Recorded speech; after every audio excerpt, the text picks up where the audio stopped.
So welcome everyone. Thank you for joining our second STAMP Talks. I just want to, before we really start, explain a couple things at the bottom. So if you have any questions, if you go down to the bottom of your screen, there should be a thing that says Q&A.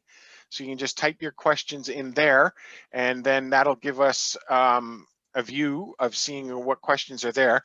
And if you see your question already there, or you see a question there that you find very interesting, you can just press the little hand and upvote it, and it'll move it to the top of the Q&A panel.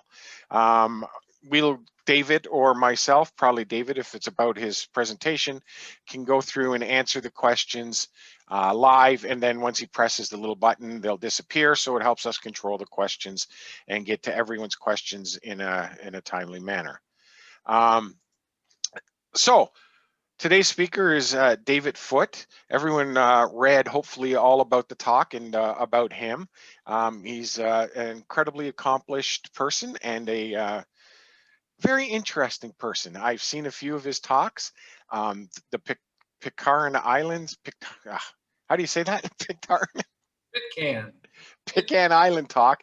I was totally fascinated, and I blame him because now I started collecting some covers from there. I saw his Norfolk talk, incredibly interesting, and I think everyone here is going to really enjoy his talk today. So without much more, David, I'm turning it over to you, and you have share screen if you'd like, if you want.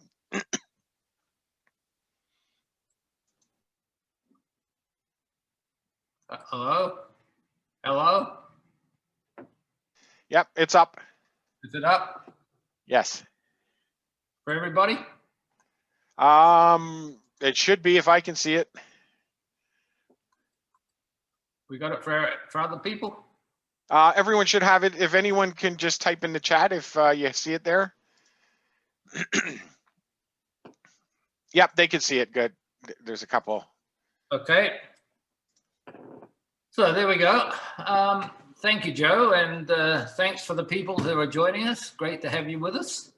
I collect the South Pacific, particularly around Australia, and so you might sort of question, why would I be talking about the European Space Agency if I'm interested in Australia? And you're going to see that unfold in a few short slides this evening.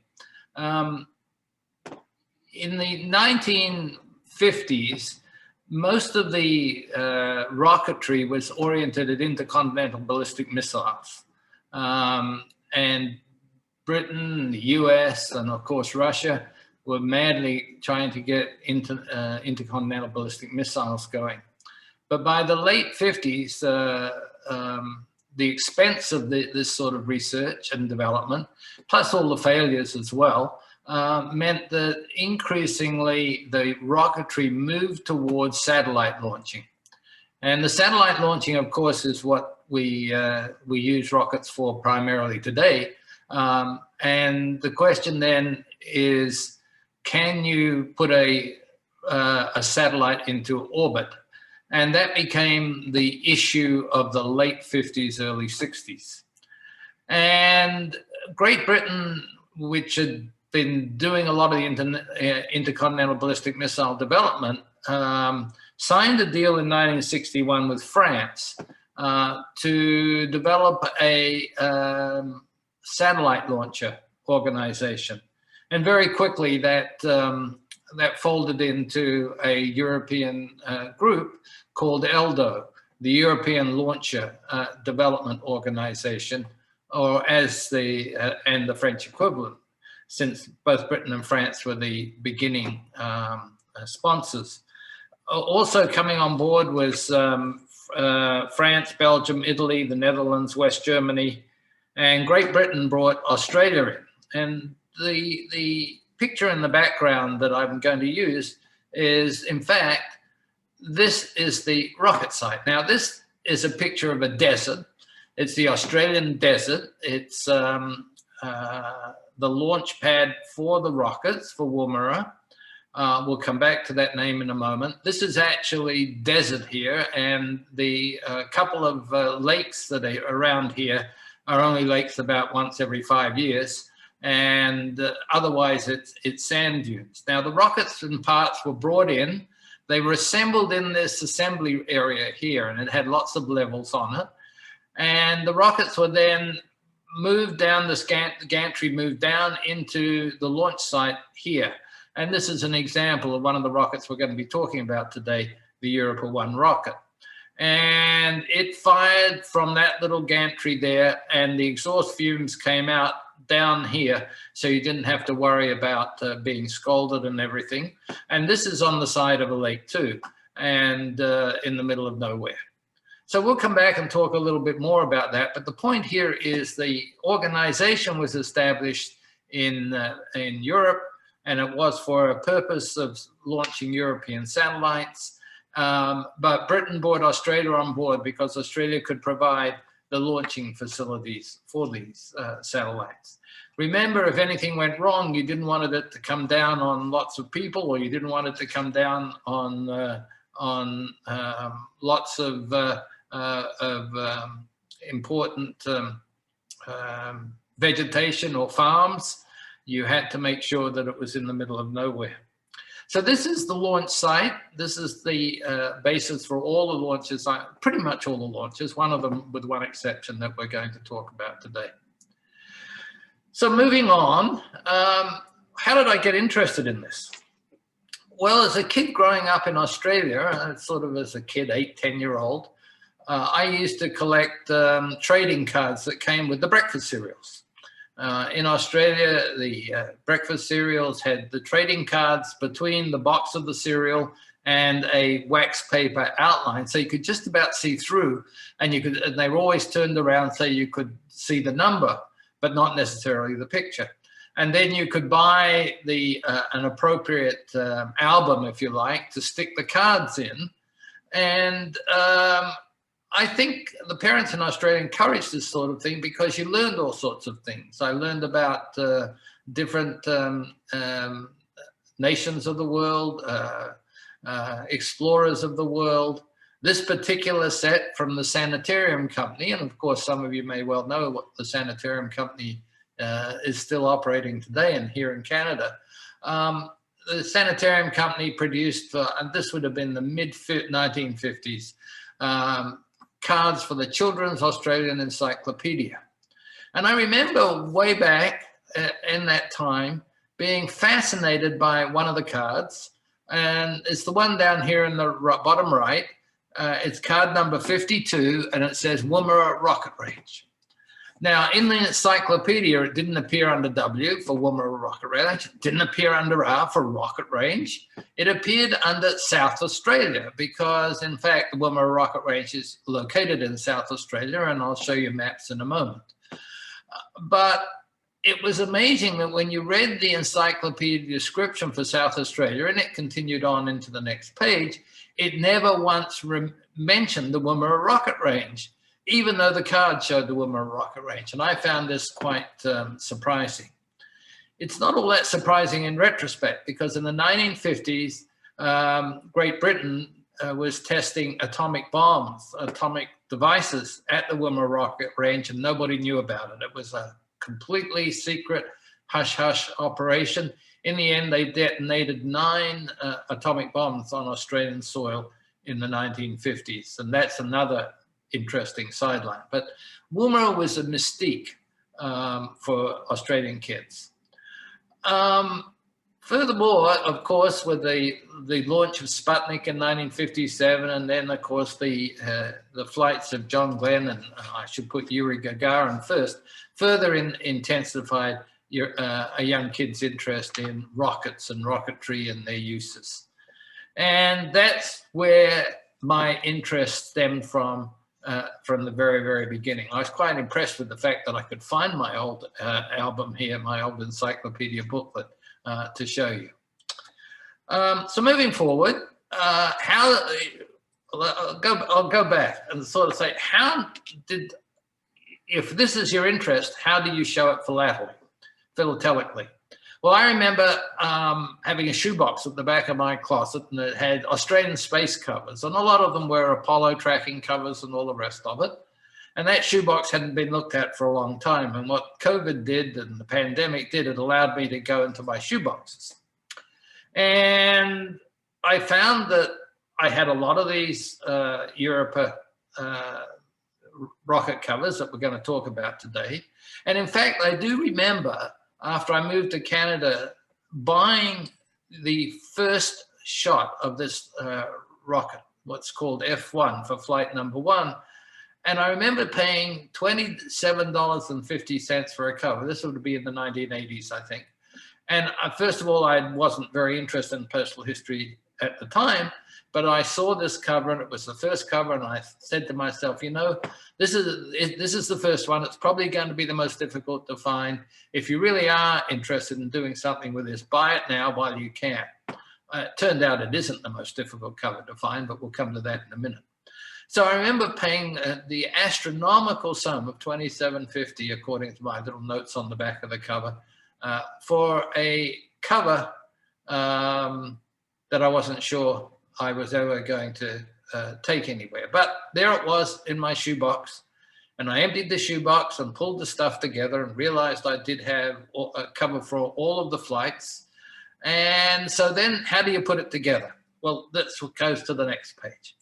As you all know, a one-frame exhibit is 16 pages. So I started to do a little bit of simple mathematics here. Upon research, and both with my covers and with looking into the topic, there are 10 ELDO rocket tests at Woomera, South Australia. As we'll find out later in the presentation, there's an additional ELDO final rocket test in French Guiana. So there was 11 ELDO rocket tests. And certainly you could concentrate on those 11 to fill up 16 pages without too much trouble, if you've got enough of the covers.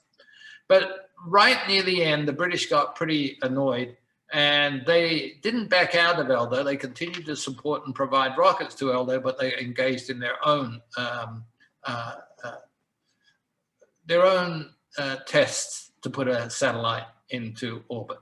So there were 4 British Black Arrow rocket tests also at Woomera, South Australia. And for me, that added up to 15 rocket tests. And you need an introduction page, and that gave me my 16 pages for a one-frame exhibit.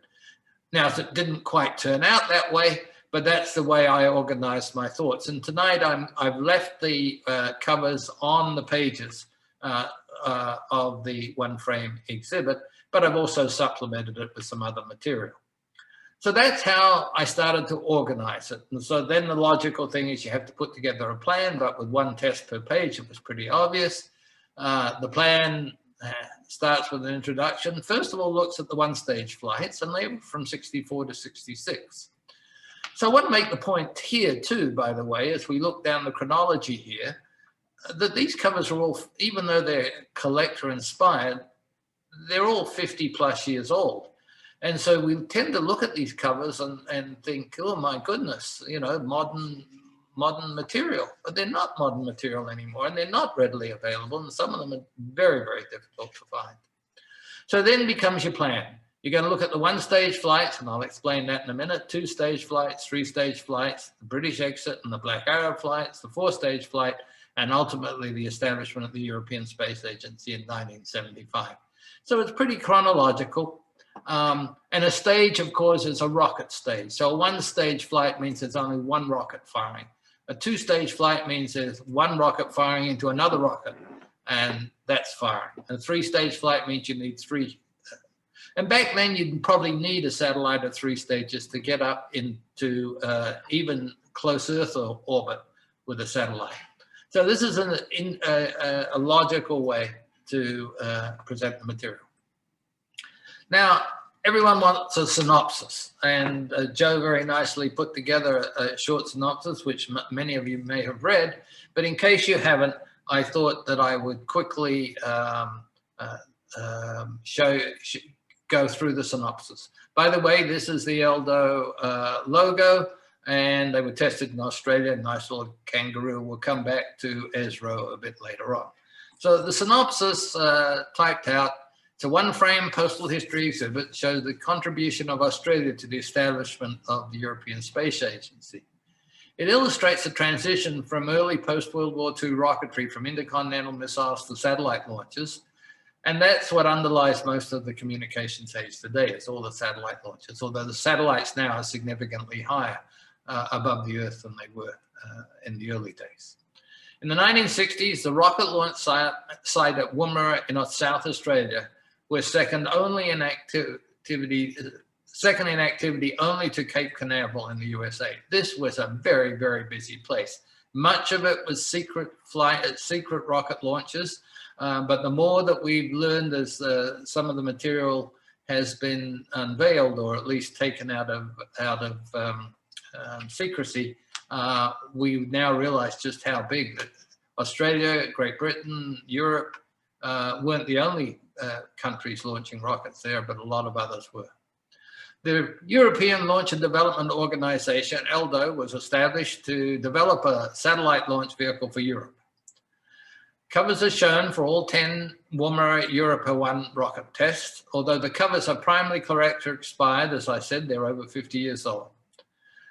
It's interesting that because many of the dates for the tests were often postponed, that there's a lot of confusion out there when the tests actually took place. And I found out that our postal history pins the date down perfectly every time. So they verify the correct dates of each test, and they show a considerable variety of caches, and I think you'll see that coming up.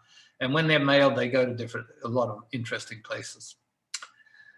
I also explored the Black Arrow exit from ELDO and the subsequent 4 Black Arrow tests, and as I mentioned, and the exhibit concludes with the covers for the establishment of the European Agency and its 20th anniversary, and that's important, as I'll show you at the end. So here we go. First of all, Woomera. Where is Woomera? Well, here's a map of Australia in the bottom left here, and Woomera is situated right there. Now, why would that be a good place for situating a rocket? First of all, let's go into why it's called Woomera. A Woomera is the wooden end of a spear thrower. So in native Aboriginal Australian, Woomera is this part of a spear thrower. So the Woomera launches the spear.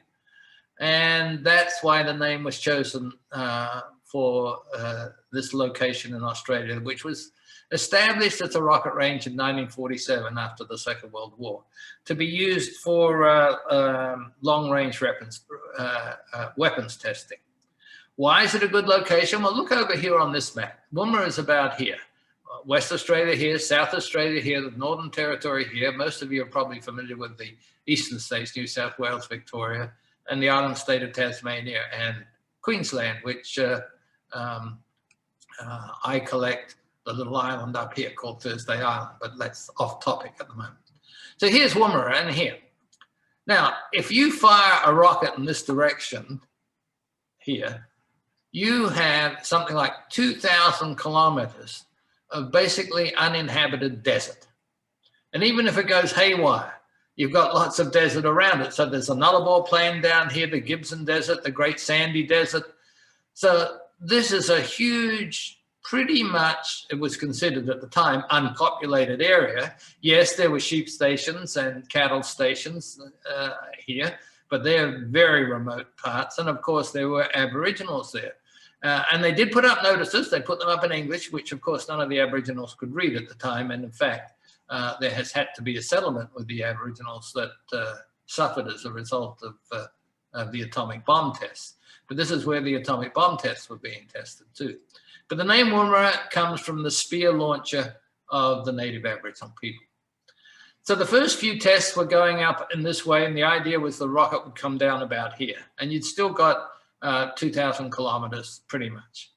The rest of the tests, the idea was to have a launcher that went over the poles. So it went over the world, over the poles this way. So the rest of the tests went north of Woomera. So it went up here in this direction. And this is all desert pretty much too, until you get up to mangrove swamps up here. Darwin is over here, and that's the biggest city. So even after you perfected the rocket launches in this direction and you got them going and you were sure they weren't going to land in Australia, you still had plenty of territory. So the last of the launches went up in this direction. let's quickly verify that. So Woomera is down here. The first few launches went up in this direction. This was a restricted area here. Darwin's up here. Gove, you may want to just keep a mental message of that, since you'll see the second lot of launches went very close to Gove. They had a couple of tracking stations. Here's Makata here, and when we went north over here, Red Lake was up here. So there's tracking stations involved along. But you can see why Australia was such a great place to launch rockets. And in fact, missiles of all sorts.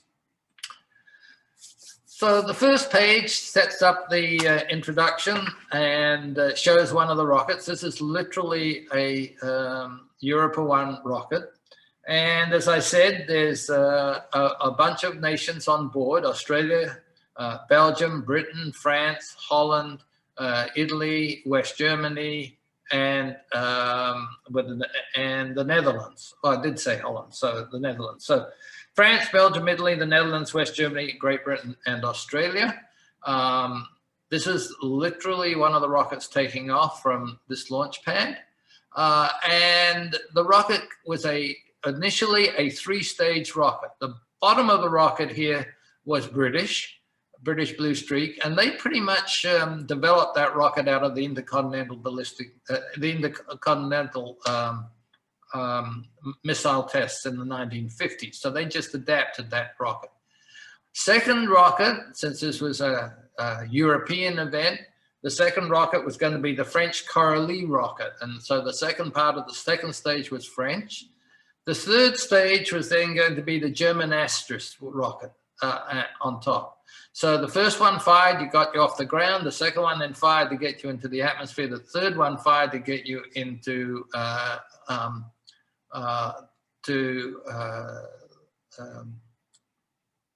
the area of the atmosphere where you could actually launch the rocket, launch the satellite.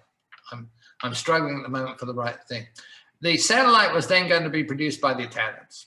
So 3-stage rocket with a satellite to be launched from Woomera. The Woomera rocket range is about 47,500 square miles, just to give you some idea, or well over 100,000 square kilometers. And it's 450 kilometers northwest of the capital of Adelaide. So think of Adelaide just being down south of Woomera. And as I said, it was the site of 9 British nuclear tests in the 1950s. So that sets the scene for the first rocket. So here's our first rocket test. It took place, F1 for the Flight 1, took place in 1964. This was just the first stage, the British Blue Streak rocket, and it was firing to the left, to the northwest. And here's this cover at the top is a very rare cover in the sense that it's noted on the back that it's one of 22 produced by Mr. Crome. And Mr. Crome was the became the managing director of Qantas. We would call it CEO today.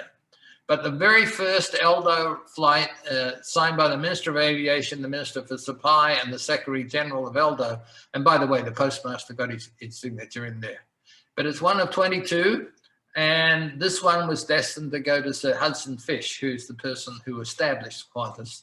And I'm very pleased to have that. Now, this is the cover that I spent my $27.50 for back in the 1980s. When it was the first stage of ELDO's Europa 1 program. I loved it. I thought it was, even though it wasn't addressed, clearly a collector-inspired cover, dated on the 5th of June, 64, as this one is too, at Woomera. I love that cover. As it turns out, there's another edition of that cover, and it's both produced by the same person. Believe it or not, produced by Robert Rank of New Jersey, USA. And Mr. Rank was well into all sorts of space covers, and he sent them out to Australia for servicing. And the bottom cover here for ELDO is postmarked at Adelaide, again on the 5th of June. And this cover is produced by Jacques Coq, and he was an Adelaide stamp dealer of Bay City stamps, and he was one of the very early people into commemorative covers in Australia. He was of German origin. He immigrated to Australia, and he had a whole connection of people in the space cover business in Germany and the USA that they traded with. And you'll see various different cachets coming up down the road. So this was the first flight on the 5th of June, 1964. The British rocket flight was successful. It did, at the end, it started to become unstable. And so they actually, the rocket was breaking up, and so, but it was considered success. The takeoff and the trajectory was successful. So even the first flight was successful. The postage at that time in Australia was 5 pennies, because this was prior to decimalisation. And the 5 pennies is made up by a 5-penny stamp on the 2 Robert Rank covers, a 5-penny printed stationery item here, and made up of 2 2.5-penny stamps, which were issued much earlier on in the 1940s. So that's the first flight. Second flight, and this indeed is the flight taking off, a picture of the flight taking off. It's just lifting off here. It's showing you what the rocket's like. And this is the fire out down onto the lake down there. It took place on the 20th of October, 64. And again, just a test of the first stage, the British first stage. A lovely cachet, this one, I think, again by Robert Rank. Here is Mr. Jacques Coq's ELDO cover, postmarked in Adelaide. This one is postmarked at Woomera, South Australia. And this one is from Namirakata Tracking Station. And so this is the downfield. It's about 200 kilometers northwest of Woomera, out in the desert, in the middle of nowhere. And even in the 1950s, they had to build a road through all of this. And there's no road, there's hardly any roads there now. So in the 1950s, that was a major achievement. But this was from the Namirakata Tracking Station. But the only post office nearby was the Woomera village post office, and that's why these are postmarked at Woomera. So that stage also was very successful. That one didn't even shake at the end. It was completely successful in all respects. The rocket came down where it was supposed to come down, and in fact, years later, they went looking for these old rocket, rusted rocket parts to establish a museum. That's flight number 2. Flight number 3 was not just the first stage, but what Australians call mock-ups, or facsimiles isn't the right word, because that's, but mock-ups is the word where you have the second stage, third stages on top of the first stage, but they're not really active rockets. And so F3 then, and particularly F4 became a testing of the base rocket, the first stage, with mock-ups on top. And this is the third stage, 22nd of March, 1965. And it turns out that by now people are getting pretty bored, apparently. These are by far the most difficult covers to get. So it's not the first one that's the most difficult, the most expensive. It's the third one. And here is the Robert Rank cover, and here is the Jacques Coq cover, again postmarked at, this time at Adelaide, South Australia, with a circular postmark, and at Woomera. And this is Mr. Coq's lovely thing, and I appropriated this to put in the bottom of my exhibit. So I have in the bottom top corner, I have the ELDO logo, and in the bottom left-hand corner, I show a rocket, and that allows me to position my covers down the page like this, and put the writing around it. But once you start talking about these sorts of things, inevitably the discussion of the cachet members pops up, And so I have a little box here talking about the different cache members and who they were. I've mentioned 2 of them already. I didn't mention on the first page, there was a cover at the bottom, and that was by Orbit Stamps, and the guy's name is Bill Ronson, who produced that cache. But once again, we're testing the first stage and making sure this rocket's taking off, going where it's supposed to go, going as far as it's supposed to go. Now we're beginning to do it with the mock-ups on the top. So by the time we get to the 4th one, which is in May '66, the post office has got involved. And they've created a special triangular postmark for it. And you can see hidden in here is F4. And in fact, that triangular postmark existed for the remainder of the flights, and they just changed the flight number inside the postmark. And this rekindled collector interest, because people send away for the special postmark, and all of a sudden these covers then started to sell and be available. So this page shows the 4th stage. Again, it was successful with the F4 postmark. But there's something else that had happened. In February 1966, Australia had gone over to decimal currency. And so the 5-penny postage that applied in the pre-decimal period was converted to 4 cents in the decimal currency period. And that was actually a slight reduction in postage. 10 shillings or 120 pence became $1. And you can work out that 5 pence and 4 cents are not quite equivalent. Again, a Robert Rank cover on the top. The second cover here I particularly like. It's got the rocket postmark, but it's registered at Woomera, South Australia, and it goes to Lae in New Guinea. And I like this location. The bottom cover here is probably a Milder cover, a Milder cache. And over here on the left, I didn't include, but our F4 covers. And this cover is probably a Robert Rank cover. And this is signed by the manager of the rocket range at the time. But it wasn't included in my one-frame exhibit. If this is sounding a little boring, my apologies, but we're going to guess where we're going next, to F5. And again, we've got a range of covers for the 15th of November, '66. It was shot and a Robert Rank cover on the top. And now the cancellation shows F5 in all of these covers. This cache here, we now know is a Japcock cache, so he's changed his caches. This one's going to Germany, and in fact, 5 cents was the domestic, 7 cents was the postage to Germany, to an overseas location. This one's going to New Zealand, and in fact, the 4 cent that's equivalent for Australia applied to New Zealand.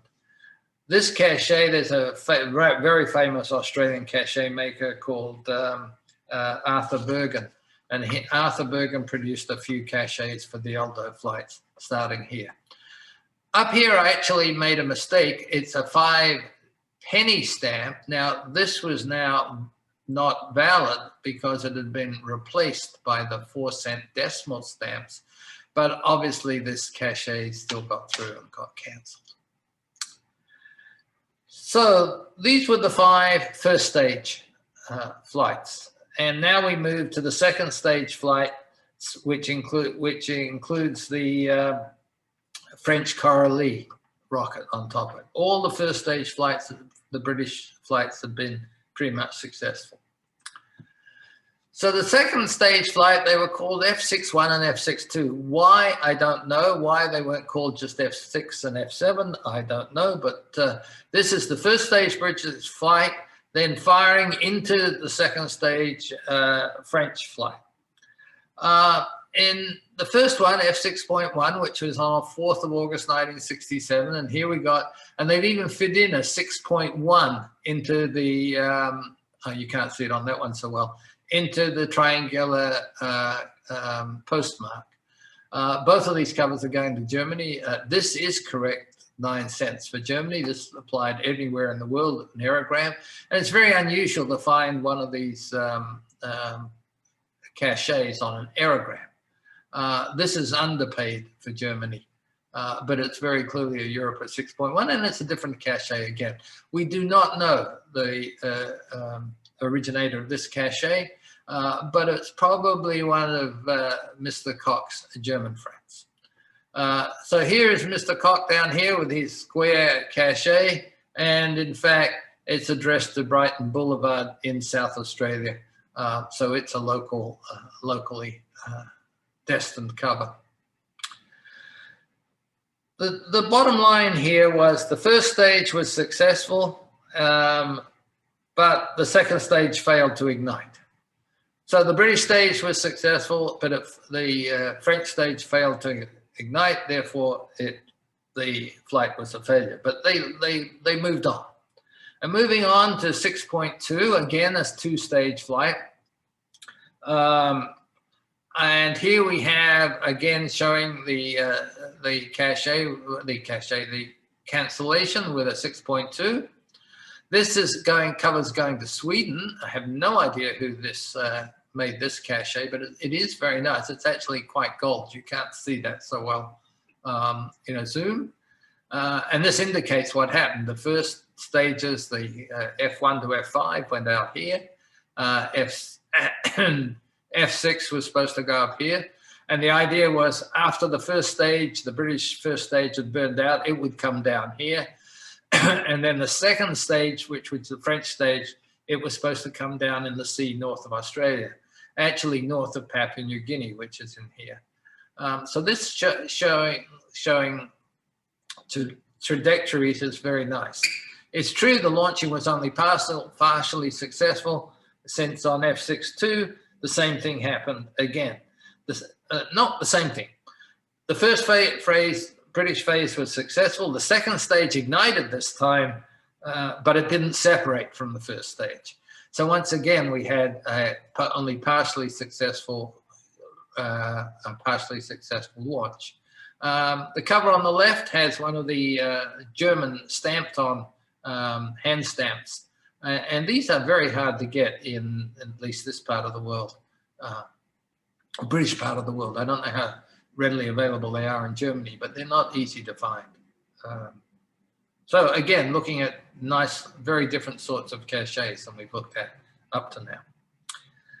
So in spite of the fact that the 2-stage flights weren't completely successful, the first one, the second stage failed to ignite, and the second one, the second stage ignited but failed to separate, they moved on and to our next flight. And this was not till 1968, November. So quite a lot of time went by as they tried to correct. Sorry, I'll go back. December 67 to November 68, almost a year went by as they tried to correct their failures. But this was, F7 was a 3-stage. So the mock-up third stage that had been used in F6.-1 and 6-2 was now a real third stage, and that, of course, was the German Astris stage. So in November, F7 took place on November 68, and here we've got the F7 cancellation. This is a Jacques Koch example of my little friendly rocket down here, but now with the satellite. And in this case, there was a mock-up satellite. So there was all 4 stages aboard, but only the first, second, and third were active. The satellite was not a real satellite. So here we have now ELDO tracking covers. This ELDO tracking cover, again, this is the Jacques Koch cachet, DRGTS Gove. Remember, this rocket's going directly north in Australia, and DRGTS stands for Downrange Guidance and Telemetry System. And so we're well downrange now. In fact, the northern coast of Australia for this tracking, ELDO tracking, and appropriately postmarked in Darwin, which was the nearest post office to where the rocket actually exited the Australian continent. Since we know this cache is Jacques Cox, and we can see that he's put this ELDO tracking hand stamp, we can presume that's him too. So that means this cover must be Jacques Cox, and this must be a hand stamp coming from Jacques Cox, even though nothing more is on there. And this is Weapons Research Establishment, Woomera. That was another one of the research areas and tracking. And again, on the left, I've shown one of the difficult to get caches from the German dealers for the F7 launch. So where are we at now? We've launched a 3-stage, and the first and second stages were both successful. They both fired, they both separated. But now the third stage, the German stage, which is the first test of that, it exploded. And so the flight was again, had difficulties and was unsuccessful. So this then took us to F8, where they tried to correct this. And so F8 took place halfway through next year. Again, the cancellation was modified for F8. These are very, very different caches than what we've seen up to now. And F8, the first and second stages, the British and French stages were successful. The third stage failed to light. In other words, it didn't explode, it just failed to light, and the mock-up satellite was lost. So once again, the 3-stage flights, now they've got the first 2 stages perfected, but the third stage is messing around. Okay, so finally, the final flight, and Britain's getting a bit annoyed here, and we'll come to that as a moment. In all of these experiments, the British stage is successful, and it's the French and German stages that are messing up, and Britain's getting a little annoyed at this, I think. And we'll come back, as I said, to that. But before we do that, let's finish and go to F9, which remember is the 10th test, because there was 6.1, 6.2. So we go to F9, and F9 was in 1970. And here we have a picture of the rocket taking off. It's launching off the pad. This is F9 with very different caches than we've seen before. This is signed by representatives of all the ELDO countries. And this one is a tracking station. If you look down here, you'll see Red Lake. And Red Lake was one of the tracking stations north of Woomera Township. And so to get a field projects Woomera group at Red Lake for an F9 tracking. This one went to England, and the Australian rate would take you to England. And again, all 5-cent stamps, which paid the domestic rate at the time. And this was the end of the tests in England. In this case, the 3 stages were all successful. They solved the problem. The British test, the French, and then the German, but it didn't get into orbit. The satellite didn't orbit, but it wasn't it was a mock-up satellite, but the satellite didn't separate in orbit, so it was not, again, not really successful. Now this one, F9, I've got some lovely different caches. Let me show you a couple of others before coming back to the British again. I love these 2 caches. I think they're beautiful. This one with the old kangaroo and Joey, and the rocket going up in the background. Max Chitten was again part of the German group of dealers in Australia who worked on these covers. Again, an F9 here. And this one for F9, the F9 launch, ELDO F9 launch with the beautiful Aboriginal motifs on it. We've seen DRGTS before, the downrange guidance and telemetry station in Gove. And it's postmarked no longer at Darwin. There is now a small community called Nulanbuy in the Northern Territory. So that's Nulanbuy NT, and they by now have a postcode 5797. So I like these 2 little caches. They're quite different to things we've seen up to now. But let's now go back. As I said, the British were getting increasingly by about F6 when the French stages were failing, and then a little later on when the German stages were failing. British cut its funding from 40% to 27% in mid-66. And then the Europeans got together and they made a decision to combine ELDO, which was a launch organization, with a research organization, ESRO, and that would become ultimately the European Space Agency. So Britain started to pull out. It was, in its opinion, showing slow progress, and the costs were skyrocketing. And then there was this decision in '68 to meld the organization. So Britain headed off on its own. Now, Britain was contractually required to provide the first stage for the ongoing ELDO flights. But so let's move forward and see what. So it was in 1969 where Britain started to perfect its own Black Arrow rocket. The escalating costs, and as I said, the decision to move, combine it with the ESRO, didn't favor the British, and so the British still, as I said, provided the first stage for the ELDO rockets, but now developed its own rocket. This is what its rocket looked like. It literally fired off this gantry here. It didn't need the sophisticated flight gantry that we showed. Here's 3 covers for Britain's Black Arrow launch, all cancelled at Woomera on the 28th of June 1969. Gone are, of course, are the triangular ELDO cancellations. So now you're looking at some fun, different fun caches. So R0, why they didn't start with R1, I don't know. This was a 3-stage rocket, and it had a first and second stage in R0, and the third stage was what they call boilerplate or battleship. In other words, it was a mock-up. And in fact, it was a fairly good success. It did hover at the end, and they had to cut it short, but it was pretty successful.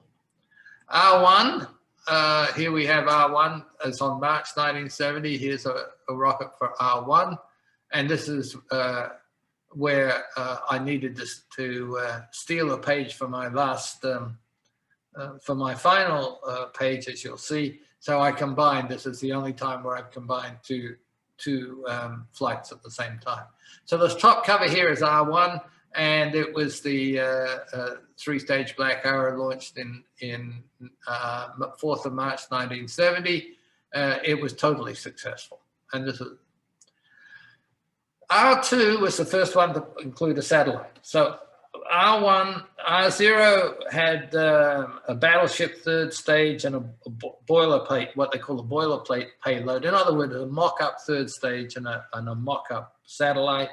R0 had that. R1 had that.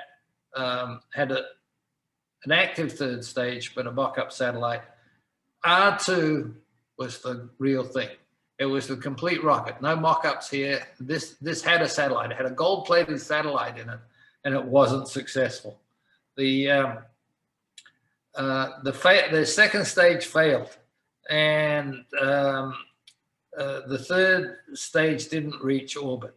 So they lost the satellite, and that's a big expense to go down the tubes. But here's some 2 very, very different types of caches for the R2 launch. 2nd of September 1970, and we don't know who the cache makers here. But whoever made this cache probably made this cache here too. Okay, so we get to the last and final. In fact, the British cancelled the program now just because of skyrocketing costs. But the fourth rocket was already shipped to Australia. And so they got special permission in Australia for them to have the 4th test, which is R3. And that took place on 28th of October, 1971. So this is what the rocket looked like. They called it the lipstick rocket. I think most of you can see why. It had this incredible red nose cone.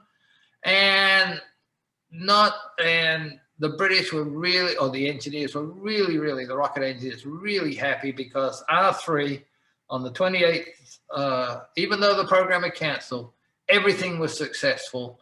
And satellite X3, which was called Prospero after Shakespeare, was very successfully launched into orbit around the world in a polar orbit, going over the North Pole, coming back, going over the South Pole. So by the end of 1971, Britain had successfully launched a satellite.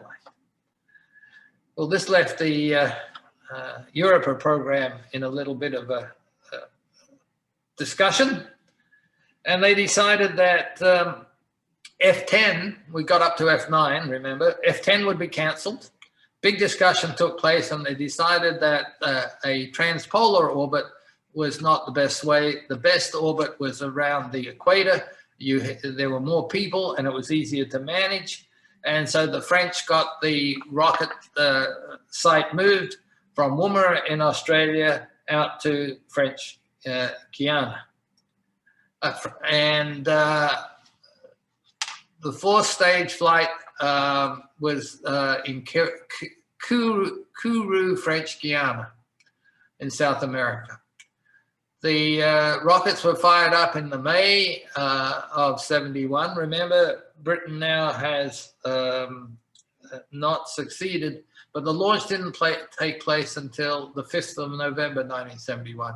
And you can see a nice Kourou space village cancel here, and a nice ELDO cancel in the cancels here.